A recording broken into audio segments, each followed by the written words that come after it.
আমার দাবি আছে। ভোটার রয়েছেন তাদের সাথে কিন্তু আমি গাজীপুর 3 আসনের সংসদ সদস্য প্রার্থী। আমার প্রতীক হলো গোড়া। আজকে নির্বাচনের প্রচারণার প্রথম দিন। আজকে এই প্রথম দিনকে আমি বেছে নিয়েছি। গাজীপুর 3 আসনের অত্যন্ত গুরুত্বপূর্ণ স্থান হলো আমাদের মাওনা বাজার। আমরা মাওনা বাজার প্রায় 10 কিলোমিটারেরও অধিক সময় আমি এখানে সকাল থেকে হেঁটেছি। আসলে আমি হাঁপিয়ে গেছি। তো মানুষের যে স্বতঃস্ফূর্ততা এবং আমার প্রতি যে তাদের ভালোবাসা, ইতিমধ্যে আমি 1 to 1 সকলের সাথে দেখা করেছি, বুক মিলিয়েছি, হাত মিলিয়েছি। অত্যন্ত আমি আজকে মাওনা চৌরাস্তা ঘোরার পরে আমার একটা নতুন অভিজ্ঞতার এখান থেকে জন্ম হলো। সেটা হলো মাওনাবাসীর ভালোবাসায় আমি মনের দিক থেকে আমি নিশ্চিত ইনশাল্লাহ আগামী 12 তারিখে আমার বিজয় ইনশাল্লাহ গোড়া মার্কার পক্ষে ইনশাল্লাহ হবে। গাজীপুর 3 আসন গুরুত্বপূর্ণ।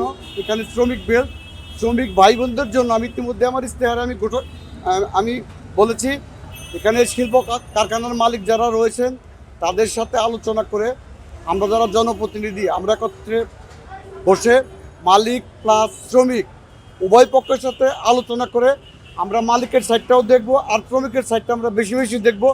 সেক্ষেত্রে আমার একটা বক্তব্য আছে, সেটা হলো যে আমি নির্বাচিত হতে পারলে ইনশাল্লাহ আমি আপনার শ্রমিক ভাই বোনদের জন্য ইন্ডাস্ট্রির কম্পাউন্ড বাউন্ডারির ভিতরে আমি শিল্পপতিদের সাথে আলাপ করে আমি ডরমিটরির ব্যবস্থা করব এবং যাতায়াতের জন্য শতভাগ যোগাযোগ ব্যবস্থা আমি নিশ্চিত করবো ইনশাল্লাহ।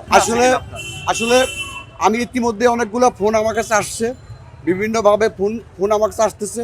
সেই ক্ষেত্রে তো আমার ব্যক্তিগত সুরক্ষার বিষয়টা নিশ্চিত হয়েই তো আমার বাসা থেকে বেরোতে হবে। সেই ক্ষেত্রে আল্লাহ পাক আমার সহায় আছে, জনগণ আমার পক্ষে আছে। তারপরে ব্যক্তিগত সুরক্ষার জন্য যতটুকু প্রয়োজন ততটুকু নিয়ে আমি আসছি।